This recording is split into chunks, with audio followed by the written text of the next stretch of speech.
Are you looking to learn more about marketing, messaging, writing sales copy, positioning? There is a real-time, free marketing masterclass playing out in real time right here in the US of A. We are getting ready to enter into the presidential season. The race for the White House is underway. We got a good, maybe 9 or 10 months to go before we get into 2020.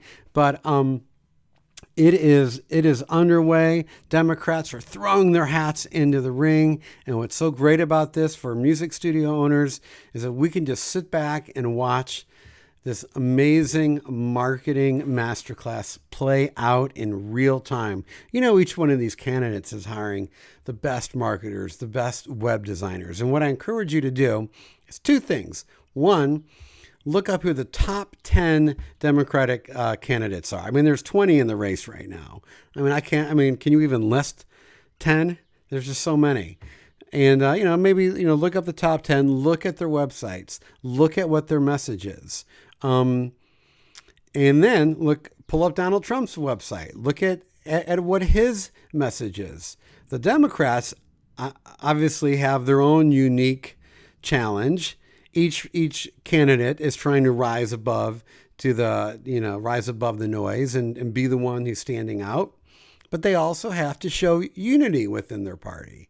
And then Trump has to almost kind of build a fence around himself, no pun intended, and not ignore the Democrats for now, and kind of tout his successes, which is exactly what he's doing on his website. He's portraying himself in a very presidential fashion, and his message is something like, something about continuing to build on his successes. No surprise there, no controversy there. It's really, at this point, it's the real lesson is going to be looking at the messaging and the sales copy and the photographs from the Democrats. What I'm seeing across the board from many of them is this whole idea of hey, look, it's not about me, the candidate. It's about you, the people. I represent you, the people. And it's kind of that's an old tactic. Howard Dean used that. It backfired for Howard Dean because he wasn't able to transition into the mainstream. And will one of these guys or girls be able to transition into the mainstream and appeal to both the centrist and more left and more right-leaning parts of the Democratic Party? Just check out their websites, because their messages today will be very different or in a few months, it will be very different than what it is today. Joe Biden really didn't have a message on his website until today. And now it's interesting. His mantra or, kind of main main kind of slogan is "Make America Moral Again." He's the only one who's going directly at Trump in his brand promise. And I find that interesting. He's kind of playing off of this whole idea of, hey, I'm the guy that can beat Trump. He's not as left-leaning as some of the other people. So he's trying to, show himself as, I'm the leader here. Even though I'm the one that just got in the ring, I'm your leader. I'm going to go directly after Trump. Now, that could backfire for him, and that he's incorporating Trump's wording, some of his language and ideas into his own message. But will this help establish him as a leader? It does drive home this point of, I'm the guy that can go after Trump. I might not be as progressive as some of you other people. I might not be as young as some of you other people. I might not be as young as Bernie Sanders, but I can beat Trump. And I'm going to use Trump's language to do it. He's also, what I think is interesting, is he knows, and we all know, that it's easy to push Trump's buttons. He's an emotional guy. You hit the right button and boom, Trump will punch right back.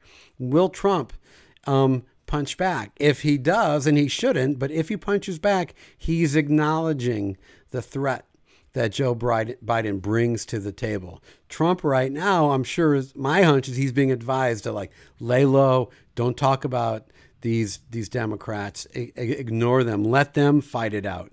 Don't put any win, behind anyone's sales in that party.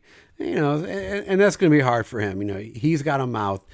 Biden just took a shot at him, so we'll see if Trump hits back. But at this point right now, the Democrats are all playing nice with each other. Their messages are pretty similar, but then it's going to get tricky because then the Democrats are going to have to change their message to say, I'm different than this person for this reason, and they're going to have to start attacking their fellow party members, but they have to do it in a fashion that isn't damaging, and that's happened before during elections.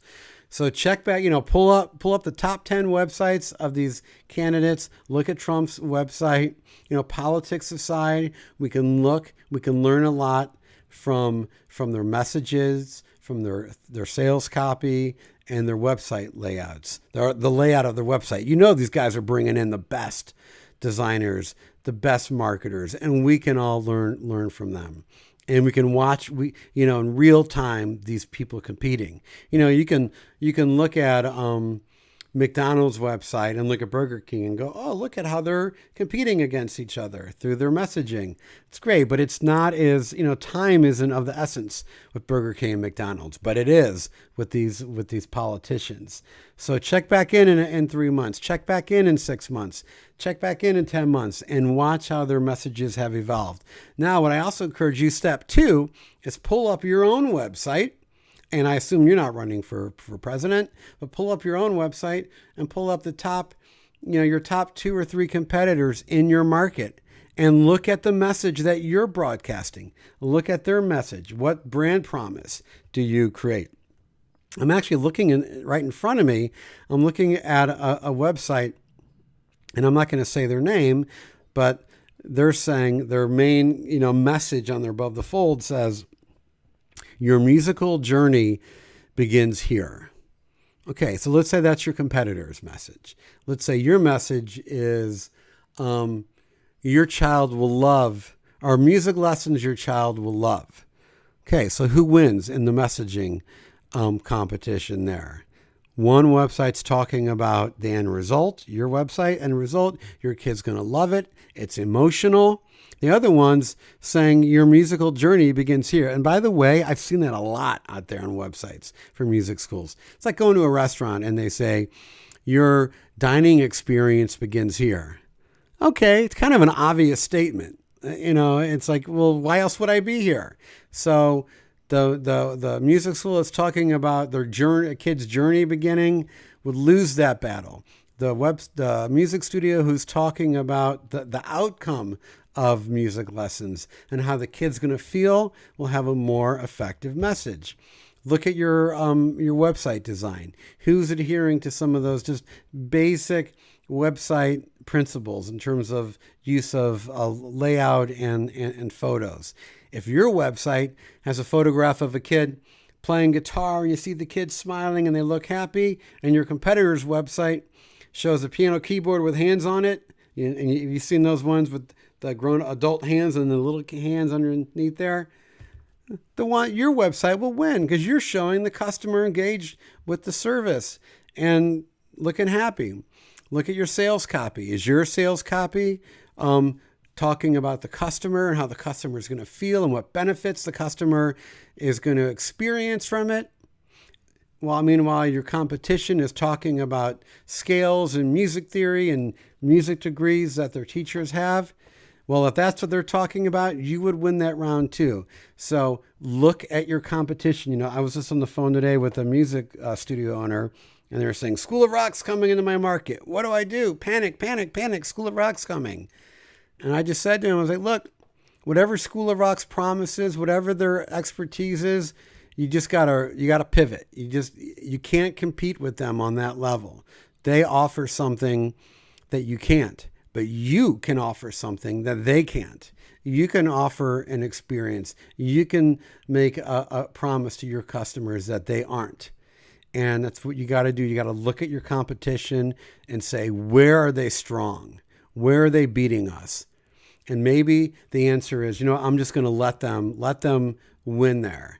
but we're going to outmaneuver them, in this area. We're going to focus on younger kids, or we're going to focus more on creating an experience in our studio. We're going to try to create more of a community in our studio, create social events, celebrate our students more, focus more on, creating peak moments for them. Those are easy ways to outmaneuver your competition.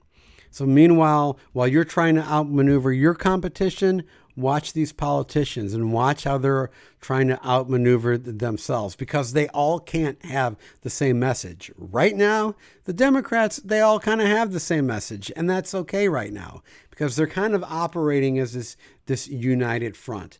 But at some point, the gloves are going to have to come off in the Democratic Party. Someone needs to be a leader. Someone's going to need to put forward a message that will resonate with their party.